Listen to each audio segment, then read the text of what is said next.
want to tell a story that doesn't have a name, but rather weaves together a variety of different threads that, with awareness, we can start considering what we can learn, how we can respond to lift up both our own individual lives, but also our lives in community and in culture. My parents were amazing human beings for their time, focusing on organic food, putting me into Waldorf education, Rudolf Steiner Waldorf education, and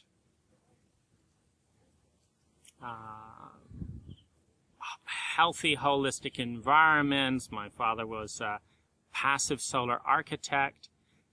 In all of these areas, you can see incredible growth forward on a physical and financial level. I grew up in absolute luxury relative to 98% of the population.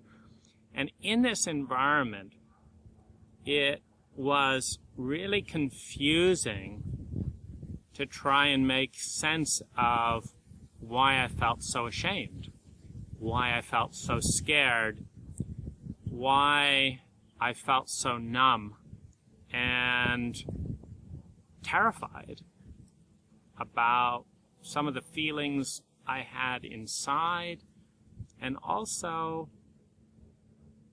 my connections with other people.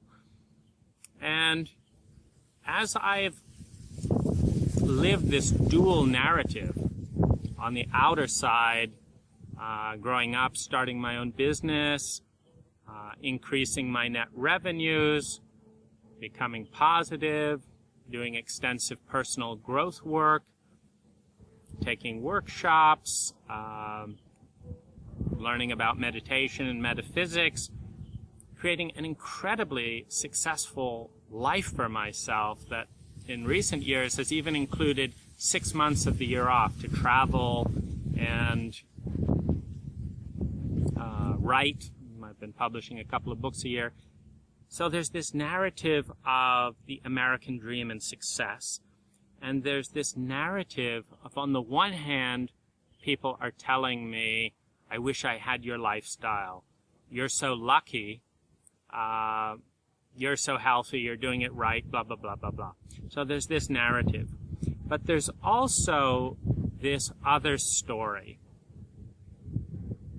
There's the games that my father used to play when I could barely speak, of tying me up in a sack and dragging me around the house in a way that was completely dissociating and dissociative and disorienting.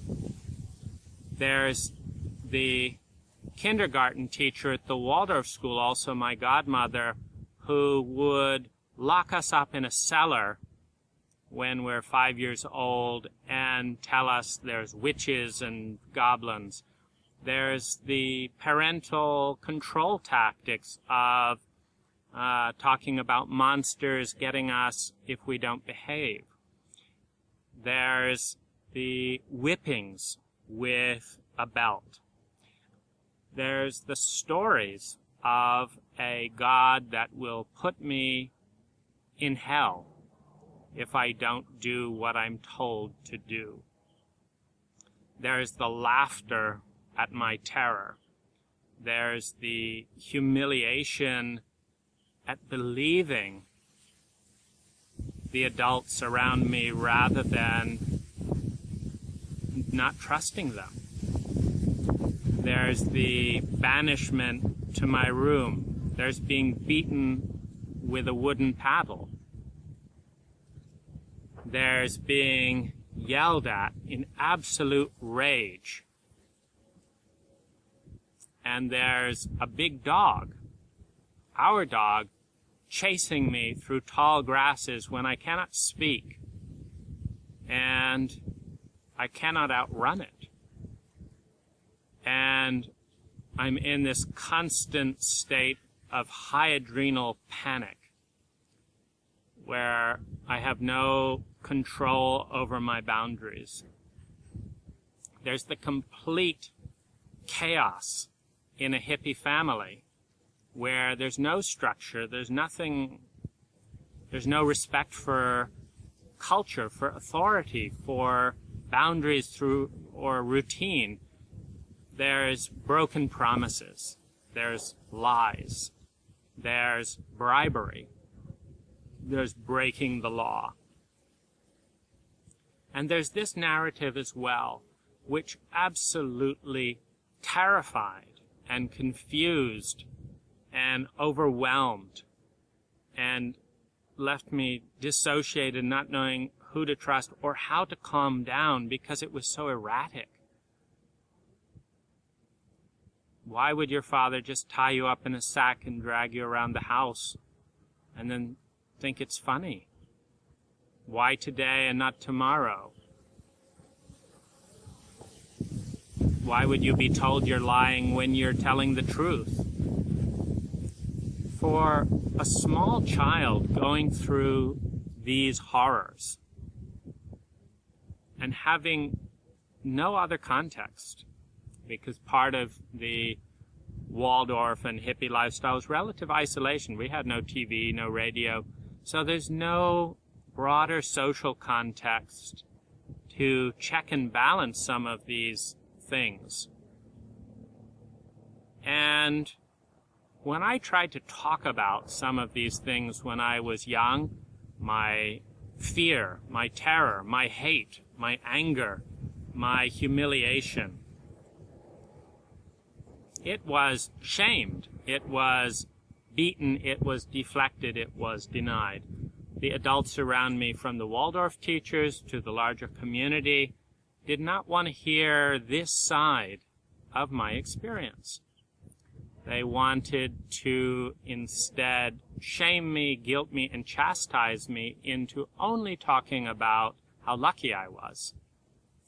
That the fact that I was eating organic food somehow meant I shouldn't be scared of my parents for beating me, for lying, for tying me up in a sack, for taking me out into the forest, of which there was a big deal in our life around us, and saying, I'm going to leave you here and never come back, and running away, and feeling the absolute desperation and panic as a 5-year-old, as a 6-year-old,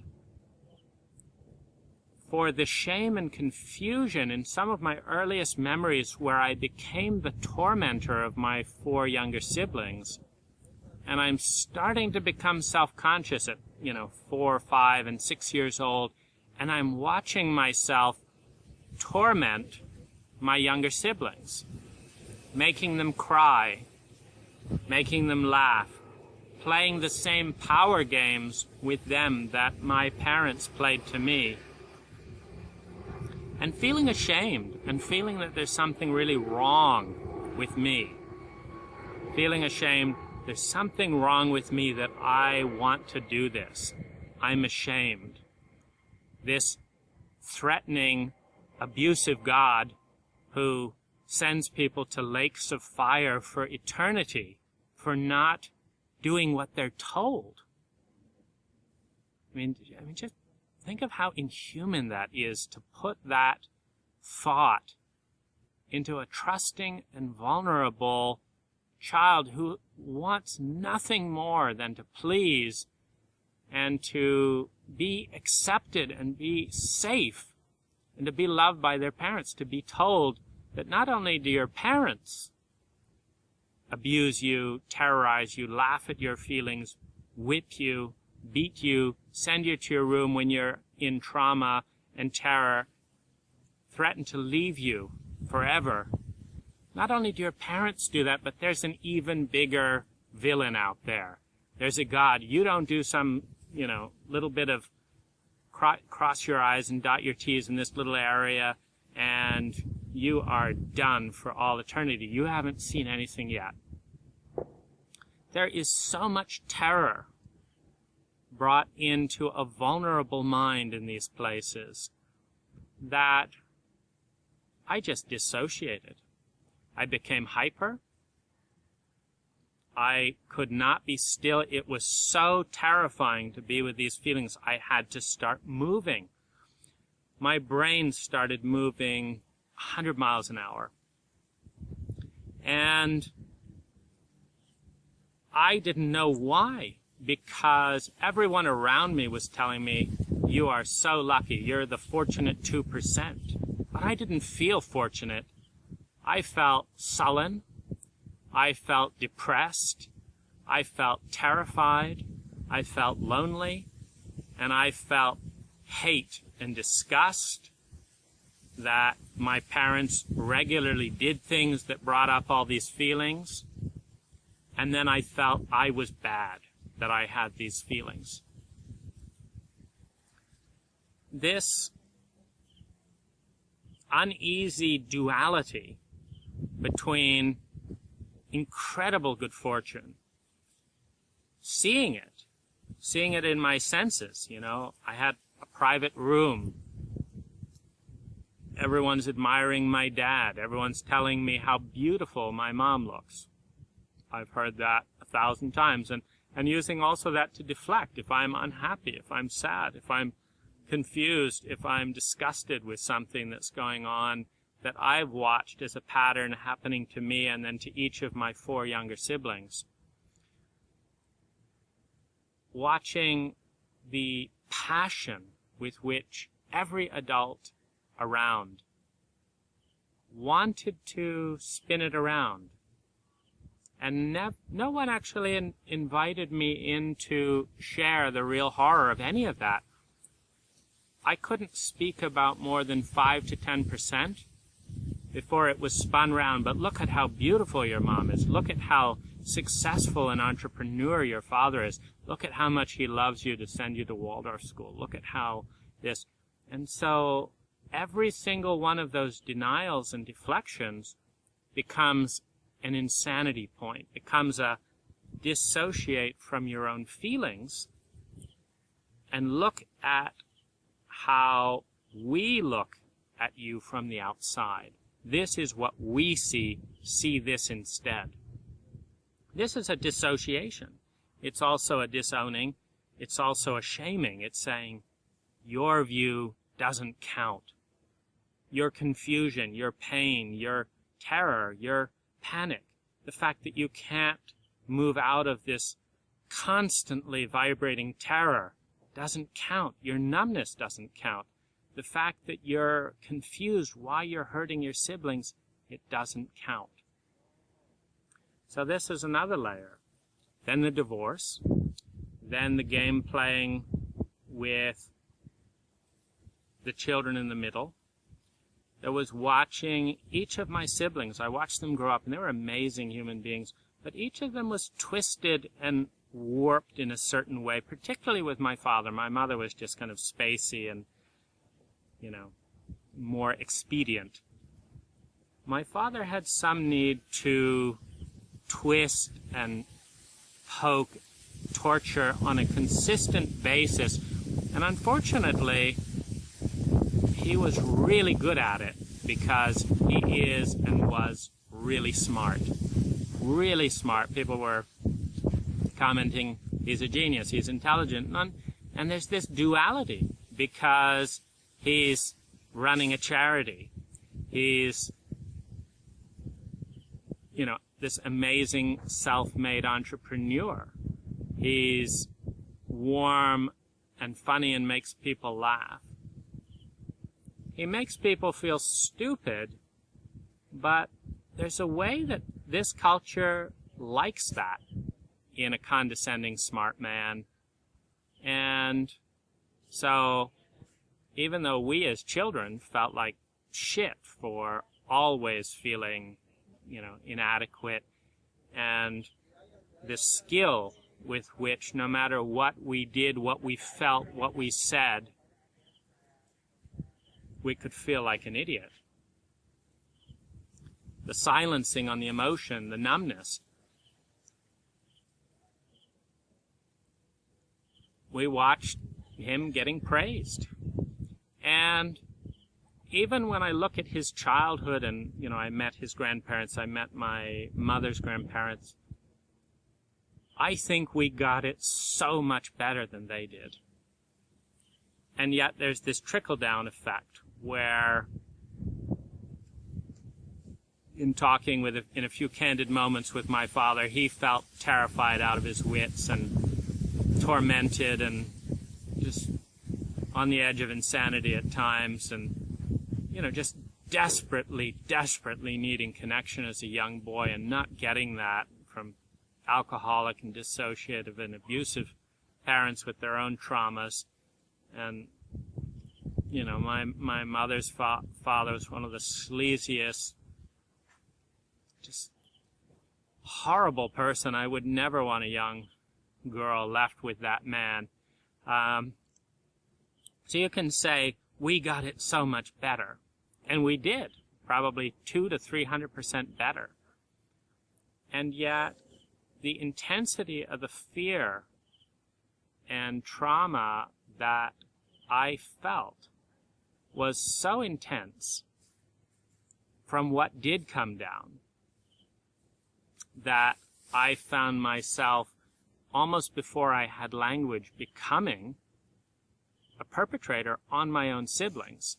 And this is a new wave of, in fact, all of the beautiful ambiance and new age thinking and stuff that we were exposed to in these beautiful environments left me that much aware of how inappropriate, how something must be wrong with me that I have this feeling, let alone find myself doing things to make my siblings cry. And it's just very confusing. And so I dissociated. I fully disconnected from my family because I didn't like being that person. And it worked. And yet, as I've achieved one goal after another, as I have, contributed in outer ways in so many ways and grown in so many ways, there's been this narrative, this dread, this fear, this shame, this anxiety frequency that is so intense that I've developed chronic fatigue and the sense of needing to keep moving. And $250,000 of therapy hasn't done it. Working with 20 to 30 different professionals hasn't done it. I've had stress and confusion around things getting worse. There's been the depression that, I'm just throwing myself manically at this question of what's wrong and what to do about it. And it's not working. And there's this helplessness that I feel, this despair that if I'm doing all these things, I'm taking the workshops, I'm eating the organic food, I'm doing the exercise, I'm doing the meditating, I'm doing the therapy, I'm buying the crystals, I'm expressing myself creativity. I've written 5,000 poems, I've published 10 books, I've done all this drawing, I've led workshops, I've done all this stuff. And yet, the underlying dread and anxiety and stress has just been growing in the background, and it's not being responded to. In the last year, I had one of my biggest crises ever, a complete meltdown as an organization dedicated to love, intimacy, and sexuality, dedicated on workshops. My role models repeated a number of the traumatic triggers I went through in childhood in the most painful and confusing way possible. And it reawakened these memories, and I could not cope. And I desperately started trying. It's like, I don't know anything I haven't tried. I'm not into quackery, but I'm willing to give anything that works a chance. That's part of scientific method, is to sample. And at this point, I had done a lot of things, and they'd worked to some degree. I'd done about everything on my bucket list. I'd achieved most of my business goals. I was debt-free. I had created the most peaceful life. I'd created a serene environment. I'd done the diet. So there's a lot that I'd done. But it wasn't working. And so I was really lucky to discover that there's a word I never knew what it meant. It's called trauma. And I thought it meant Iraqi veterans who've been shot up in a war. I thought it meant wives that had been beaten and raped by drunk men. I thought that was trauma. And I had no idea it had anything to do with me. But in desperation, I read Stephen Levine's book, Healing Trauma.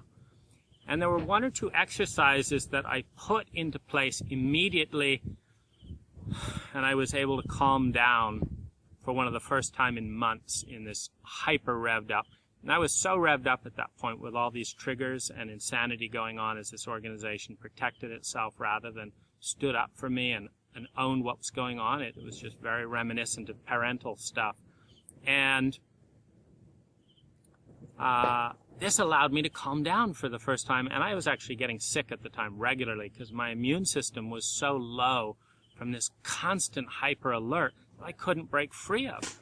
And I was in absolute desperate panic.